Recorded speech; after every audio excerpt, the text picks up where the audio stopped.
Hello, this is Mara Jade, and I'm here with another video. I tweeted about this a couple nights ago, but I wasn't able to give my thoughts on it until now. I found this article on Bounding into Comics, and it is entitled, GQ writer Sophia Benoit targets 1917. Where are the stories about not white men's lives? So never mind the movie itself is about heroism, it's about finding your courage, it's about facing death, risking life. None of that matters to this person, or to SJWs for that matter. All that matters to them is the fact the protagonists are two white males, and that is a no-no to them. Doesn't matter if it's historically accurate. That doesn't matter at all. Never mind the themes I just listed for the movie. Nothing like that matters. Except the skin color and gender. That's all these people see. So let's get into this article, shall we? The controversies, if you can call them that, surrounding the 2020 Oscar nominations continue. Basically, it's Oscar So White 2.0. Still gotta bitch about them. This time, GQ writer Sophia Benoit took issue with the World War I film 1917. The film 1917 is a World War I drama that follows two British soldiers who are tasked with delivering a message across enemy lines, again, risking life, facing the enemy, in an attempt to stop an attack that could kill hundreds of soldiers. Heroism. This resonates to me on a personal level because if you are not aware, I'm a military veteran. I have been deployed to multiple locations, two of which are Iraq and Afghanistan, with Afghanistan being the more dangerous of the two because frequently terrorists would take pot shots at the base with 107mm rockets. One evening, while I was sitting chatting with my family through Skype, a rocket hit about 100 feet from where I was living. I felt the reverberations, and when I walked outside, I discovered it hit a place where other people were living, and there were casualties. So, daily, I did not know if that day was going to be my last. But I faced it anyway, and that's what hits me with this film. I don't care about the skin color of the protagonist, I don't care about their gender, I don't care about their sexual orientation. What I want is a good story. What I want is an historically accurate film about a horrific event in human history. Human history. That's the point. We are all humans. But you only see the shallow characteristics. And you ignore the story. You ignore the characters.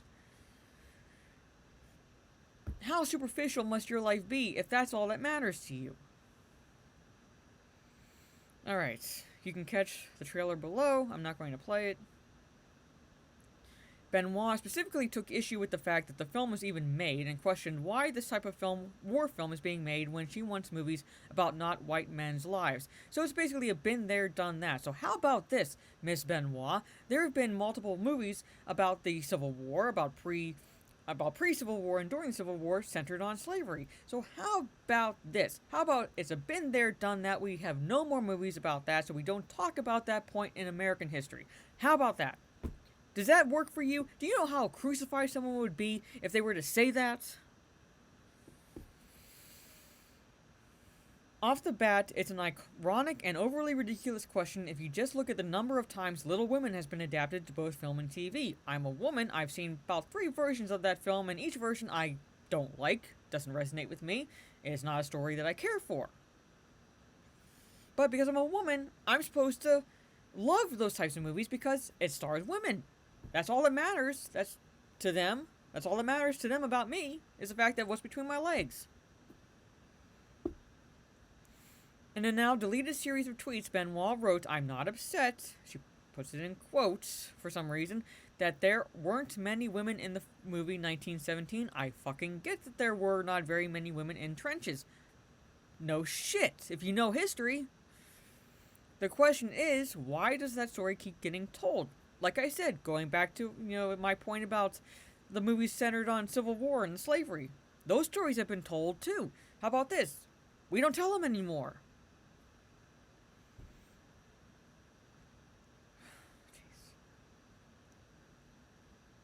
These types of articles drive me nuts. She added, "If you think there weren't fascinating women's only, why does it need to be women's only? Why? Or female femme-dominated spaces." I really hate that. term, in this world with their own stories to be told, you're delusional. Everyone with an ounce of intellect and a reasonable knowledge of history fucking knows that. We don't need you to point that out to us. Nor does it matter to us if they are women only or femme-dominated spaces, because all we care about is empathizing with that person. We empathize on deeper levels. We empathize with motivations, personality, hopes, dreams. We don't only empathize because of skin color, gender, or sexual orientation. But that's all you people care about, and that's all you people relegate us to. She then concluded saying she wasn't upset or mad and insinuated she hadn't even seen the film. Are you fucking kidding me? Benoit wrote, "Folks, I'm not even upset, or I guess she means mad, or whatever. I guess that's what the WE stands for, that 1917 got made. I'm sure it's great. That's outside the question at hand, which is where are the stories about not white men's lives and why are they still not getting made? Have you seen any movies, particularly movies made within the last 3 to 4 decades in Hollywood? Have you? I've grown up my whole life watching movies from the teens to the 20s, 30s, 40s, 50s, 60s, 70s, 80s, 90s. I've seen horrible portrayals of minority characters, but I've also seen very good portrayals, but to me, it didn't matter because I saw a good character. And that's how movies resonate with the normal, rational audience. Unlike you people. She added, I know the answers. I want more people to ask the questions. No one cares about that fucking question. Did you ever stop to think about that? Benoit would not be the only one to vent their frustration at the Oscar nominations for the supposed lack of females. In one such case, a piece from the New York Times stated, by the way, GQ and New York Times, you are fucking jokes. Just FYI. Stated, Academy of Motion Picture Arts and Sciences largely maintained its traditional point of view, handing out the most nominations to 4 very male, very white movies. Never mind if those movies maybe were stellar enough to earn those nominations. It doesn't matter. All you're saying is the fact that no, it's a white male in the lead, and that's a no-no.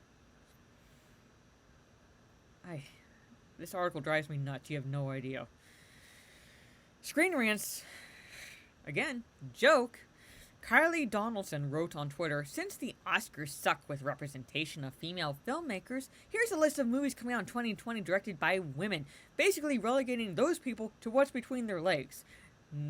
Doesn't matter if they were qualified for the job, doesn't matter if they're talented, no, all that matters is the fact that they are women.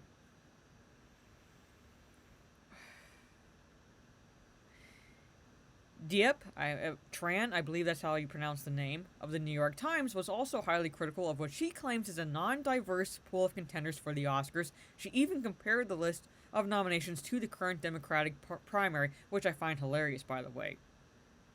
She wrote, what started out as a diverse pool of candidates is now just another fight between a bunch of white people. Tran then declared that her statement could apply to the Democratic Party race for president or the Oscars. I could be talking about the Democratic race or the Oscars. It's universal. Not entirely, no. I find it very funny that you point that out about the Democratic primary because that's the party that claims to be pro-diversity. But at the same time, you're comparing it to the Oscars, and that's more or less supposed to be about quality. And you're basically insinuating that the Oscars are racist. Even if maybe the movies themselves are very, very good. And the performances were the best of the individual's career. Doesn't matter. Oh my god. Even the UN's, another useless entity at this point, for gender equality and women's empowerment, chimed in to criticize the fact a woman wasn't nominated for Best Director. I don't know, maybe they didn't do a good enough job. Maybe the movies just so happened to be directed by men. The movies that were for Best Director just so happened to be directed by men. Maybe the fact that the title director, the job director, is predominantly a male field because more men decide to become directors. So basically, you're saying Hollywood is sexist now.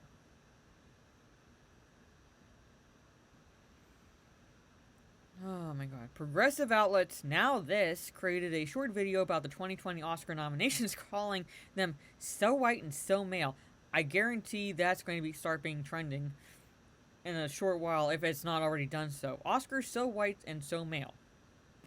Or Oscars so white male.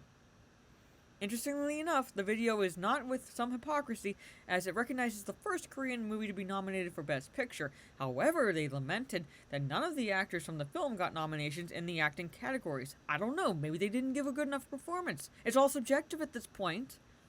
That's what it's supposed to be, right? Quality over quantity? Isn't that what's supposed to be about the Oscars?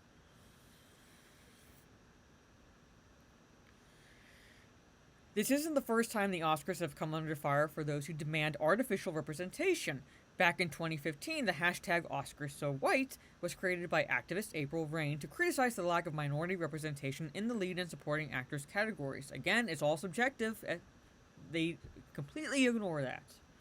That debate still came up during last year's Oscar Awards when Rain told Variety at the red carpet that they weren't done talking about representation until we are no longer having these conversations about firsts.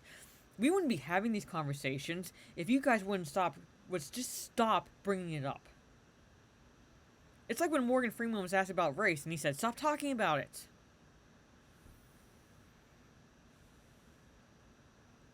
The 2020 Oscars will air on February 9th on ABC, and they will not be hosted by Kevin Hart.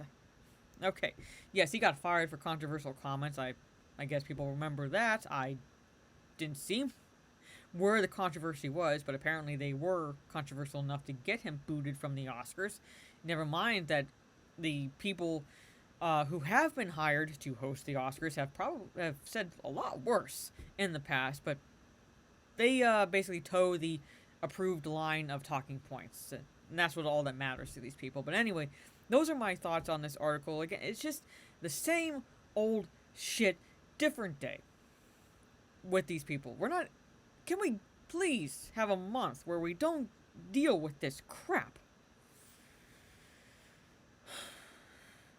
And once the Oscars pass, they're going to find another reason to bitch about something. But anyway, those are my thoughts on the article. Let me know what you think down in the comments. Do you agree with me? Do you disagree with me? If you like the video, leave a thumbs up. Share it on social media if you enjoy this video. Like I said, I would like to get 1 month where we're not dealing with this stupid shit, but at the rate we're going, that's not going to happen, and we're just going to make more videos about it and just let all the idiocy out there for people to see. And anyway, this is Mara Jade. Hope you enjoyed it, and I'll catch you all on the dark side. Later.